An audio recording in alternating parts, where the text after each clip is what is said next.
Welcome, my name is Anna Roser and you're watching the Relay for Life show. During our show, we'll be featuring a cancer survivor from within our community of Green Oaks, Libertyville, Mundelein, Vernon Hills, the GLMV area, leading up to a Relay for Life event, which will be held Saturday, July 31st at the Mundelein High School. You've all probably heard about the American Cancer Society, but did you know they help people stay well by answering your questions? If you or a loved one has been diagnosed with cancer, there's a 24-hour hotline where cancer specialists can answer any of your questions. Last year, the American Cancer Society handled over 1 million phone calls. They also help people get well by offering free services like transportation to and from treatments if you need it, or by offering free wigs to women who've lost their hair during chemotherapy treatments. They also find cures. The American Cancer Society has been part of every major cancer breakthrough in the last century. And the American Cancer Society also fights back. They support laws like having a smoke-free community. So when you go to a restaurant, you're able to enjoy a smoke-free environment. And how does the American Cancer Society do all of this? Well, in part with the funds we raise at Relay for Life. 11 million cancer survivors are living proof of the progress we have made. We are so close to finding a cure, but we have miles to go. Cancer statistics are staggering. 1 in 3 people will be diagnosed with cancer during their lifetime. That means every 2.5 minutes, someone will be told, you have cancer. And that's where Relay for Life comes in. 91 cents of every dollar we raise at Relay goes directly to finding a cure for cancer. Relay for Life is an overnight event where teams come together to raise money for the American Cancer Society. But Relay is so much more than a fundraiser. Relay is a life-changing experience, a chance to celebrate, remember, and fight back. Relay is like a holiday, a carnival, and a circus all rolled in one. There's music and dancing, food and games and contests. Teams walk through the night from sundown to sunup, and there are 3 special events you can always count on Relay. There's a survivor lap, a chance to celebrate. It's an inspirational moment when survivors are invited to circle the track together to celebrate their victories over cancer.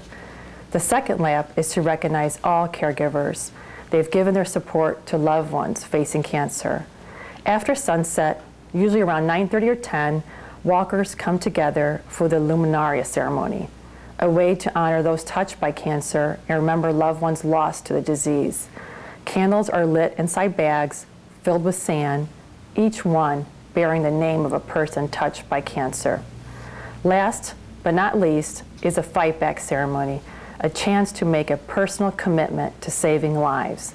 It can be a pledge to get a mammogram or a commitment to quitting smoking. It can be anything that inspires you to fight back.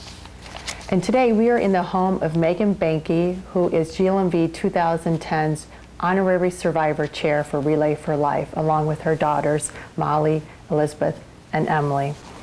So thank you for having us into your home and for having us here today. So Megan, tell us a little bit about yourself. You're the GLMV's 2010 Relay for Life Honorary Survivor Chair. My name is Megan Behnke, and we've lived in Libertyville for about 17 years now. My 4 children and my husband and I. And tell me, how did you find out you had cancer?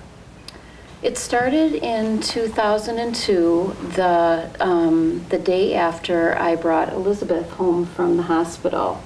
I had a mole on my back removed a week before she was born. And the doctor called the day that we brought her home to say that it was a malignant melanoma. So the immediate worry was that I wouldn't be able to nurse her and be with her right after her birth, thinking maybe there would be lots of hospital visits and such. It turned out that after having a wide incision to remove all of the surrounding tissue for the melanoma, it was just stage 2, so just a little bit of radiation was needed, and then I could be back to a regular life.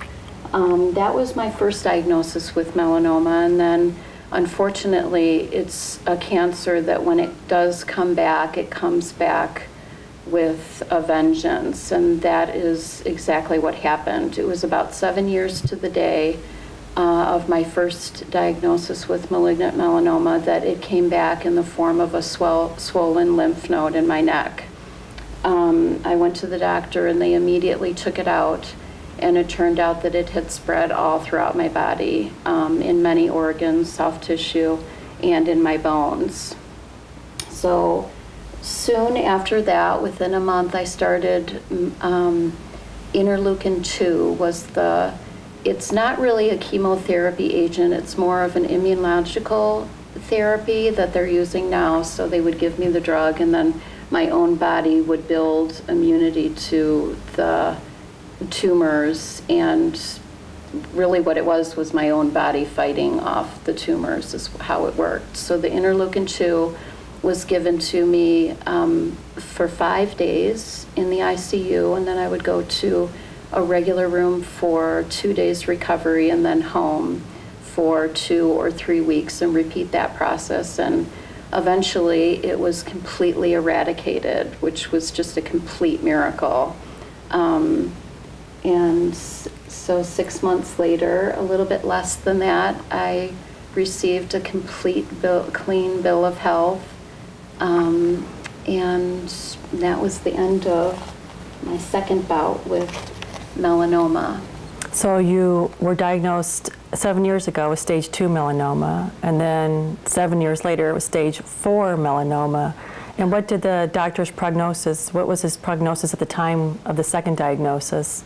Well, luckily I am young. I was only 43 at the time, 44 now, and I was in very good health. So the interleukin, although it's the most aggressive cancer treatment there is, was a perfect solution for my very widespread cancer. So that's what they used, and fortunately I was able to tolerate large doses, almost the maximum each time, and that is why it worked. The statistics were low for me. I can't remember exactly what they were, but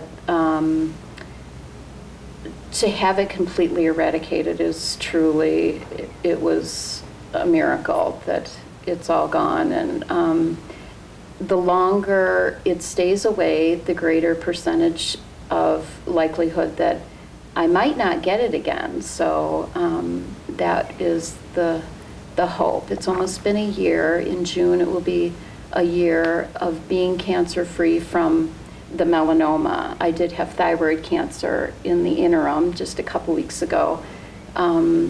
So I had a thyroidectomy and it was taken out, and that was only stage 1. So that was, and that's a huge a likelihood that it will never come back, or it's 95% curable. So that cancer in comparison was so it's nothing. It's a testament. You've had 3 times facing those words that you have cancer, and Yeah. here you are today as a young woman and young mother, still alive and a survivor and cancer-free. Mm-hmm. I bet it was really hard to tell your family, your children, your husband, most recently the second and third diagnosis, because the first one they were probably too young, but the second and third one was probably harder for everyone. It wasn't harder, Anna. The first time, I wasn't really sure, although I'm the daughter of a surgeon, I wasn't really sure what malignant melanoma was. So when the obstetrician called to tell me that